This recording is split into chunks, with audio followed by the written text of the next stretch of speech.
Welcome to the final presentation of Team Records in Industry London. I am Michael Robert, and I'm joined by my teammates Angus Michaels and Stefano Bucci. Team Records has been wildly successful, as you can see here.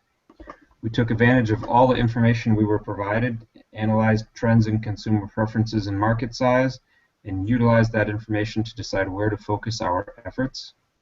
Predictive analytics allowed us to create products which were ideally suited for each market segment and which remained ideally suited throughout the simulation. I will present an overview of our milestones and performance. Angus will review our lessons learned, and Stefano will explain how we applied marketing management concepts to the simulation by following the recipe in the Framework for Marketing Management Cookbook exactly. As you can see, Team Records took an early lead in comparison to the other teams in our industry. We released Road, a product for the shoppers segment, in period 2. Also in period 2, we took out a loan. The proceeds were used for R&D on 2 new products and to fund the advertising and commercial teams for Road. We released Roar and Rue for the high earners and savers markets in period 3, and we released our final 2 products in period 5. You can see that by period 5 and 6 the competition was getting stronger. However, we managed to continue our successes by maximizing the effectiveness of our advertising and commercial team expenditures.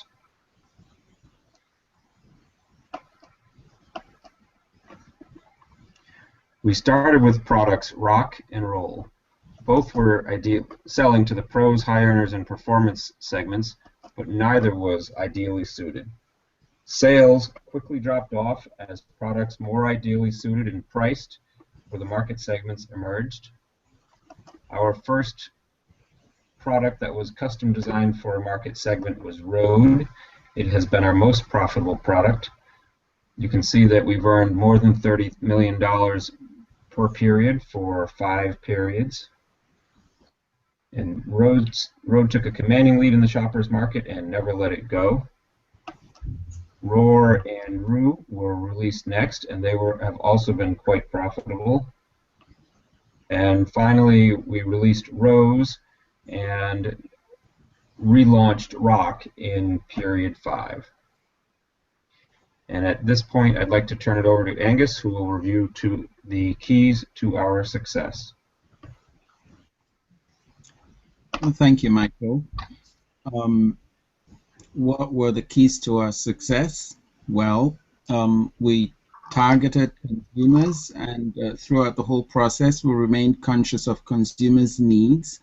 We built products that contained brand perceptions and brand attributes that were, for the most part, near alignment with segment ideal values, which was what the consumers wanted. Strategic planning. We were observing and predicting market trends. Our group observed market trends and utilized the market research reports when making decisions. We adjusted market segments in accordance with changes that occurred after each decision round. Investing in most profitable segments first. Our funds allocation process targeted brands with the best chance for success. Initially, these were Rock and Roll, and then products for the professionals and high earners, and finally the savers and shoppers. Planning production quantities. For the most part, we set production targets against projected market volume from the market forecast reports. This helped us keep inventory holding costs as low as possible for most of the duration of the simulation. Taking out a loan early. This group was conscious of the benefits accruing from taking out a loan and was one of the first to take out a loan earlier on in the game when that facility became available and it was possible so to do. This soft loan facility with modest repayment terms allowed our group to build a significant financial base compared to our competitors. Utilizing competitive intelligence, the group used market forecasts and funds allocation to counter anticipated successes by rival brands based on reports from previous rounds. For instance, we built new counter products and generated We built new counter products and generously funded advertising and commercial team support from our cash reserves based on indications that rival teams were in the process of releasing new products. Building brand awareness. We were cognizant of the AIDA concept, which is awareness, interest, desire, and action. We recognized the value of brand awareness very early on in the game, and scaled this up through advertising of our rock and roll brands, particularly during the trial rounds, and continued the same process throughout the game with old and new products alike. What could we have done differently? We could have improved commercial, team, and advertising allocations earlier on in the simulation. We could have minimized overproduction. We could have analyzed the cost versus benefit of a product for the Explorer segment, because in the final analysis, we did not make any profit on the Rose product. What would changing decisions have done for our brand or firm? Changing these decisions would have minimized overproduction and reduced inventory holding costs. And also, in the final analysis, it would have increased sales and profitability. At this point, I would pass it on to Stefano Bucci. Thank you, Angus. So, Chapter 7 in the textbook mentioned 3 steps to target marketing. The first step is to identify all distinct groups of people who differ in wants and needs and separate them into categories. The second step is to decide which of the segments to enter first.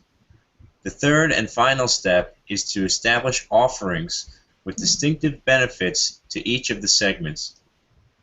In the simulation, the segments were already identified as professionals, high earners, explorers, shoppers, and savers.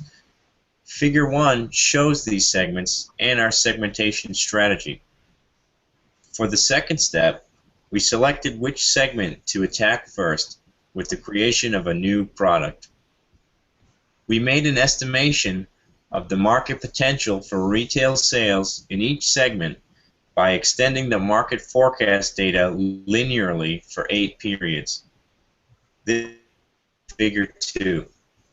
Evidently, shoppers offered the highest potential market size, so we created a product for this segment first. Next slide, please. Chapter 9 in the book talked about how competing brands will have points of parity and points of difference. We wanted to minimize these as much as possible. We also used forecasting techniques to help us create products that would be profitable long term. When considering price, we learned in chapters 12 and 13 to price our products to maximize shares and profits. These strategies allowed our group to obtain high market share and to be profitable. In the simulation, the attributes for each brand were carefully selected based on interpolated ideal values. We selected attributes that would remain competitive throughout the whole simulation. Figure 4 shows an example of the segment for high earners. Roar is our high earners product, and you can see we tried to match product attributes as close as possible to our projected ideal values for around period 6. These ideal values are in green text in Figure 4. By using the conjoint analysis to predict pricing trends, we were able to strategically price our product. This allowed us to capture the most market share in the segment without engaging in a price war. Figure 4 shows our predictions of ideal pricing values using the conjoint analysis from previous periods.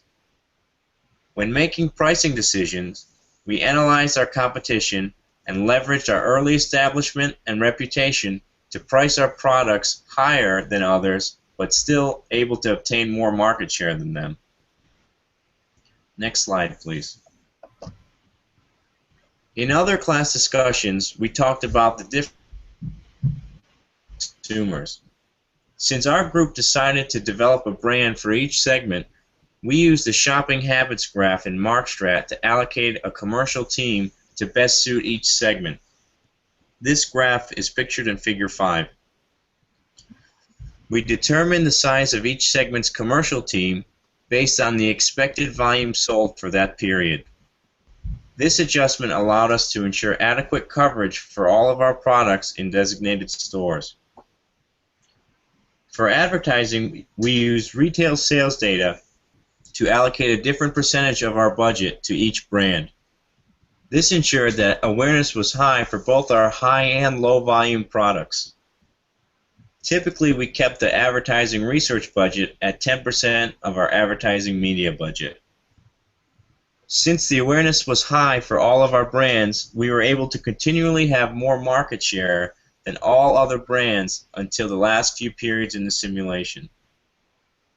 Another important lesson we learned was on brand perceptions. We were able to manipulate brand perceptions by converting the 7-digit perception scale to the 20-digit one used in MarkStrat for multidimensional scaling. Having brand perceptions that were as close as possible to ideal values contributed greatly in our success. With that said, Angus, do you have any closing remarks?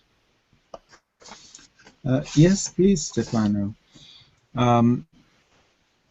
Team Records was highly successful, and as has previously been stated, we effectively applied lessons learned from the text and first half of class to the simulation.